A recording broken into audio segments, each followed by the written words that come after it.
Kapod wantiere mana ipau tuke mag volleyball okang' mokwongo motese ni Paul Bitok National Volleyball Tournament ibiro tugi kuom dala dek maluore. Mana bang' dala achiel tok tuke mag lig maduong' ma pacho ka rumo. Tuke mag lig ibiro tugi tich abich tarik 7 dwe manyien ka tuke mag Bitok biro chakore tarik 8 dwe no mar ang'wen. Started with Salanik. I remember one time when Salanik were a bit low, we got together as individuals and the foundation again came in handy.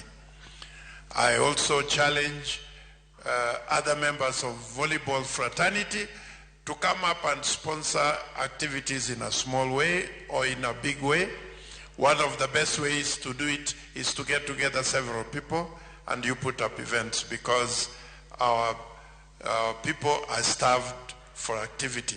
It will be the first tournament in the recent past to have indoor, and I think most of the teams have been really enjoying the league being played indoor, and maybe it's one of the factors that we have considered. We want to make it clear because we want to work with the venues, with the teams that we have.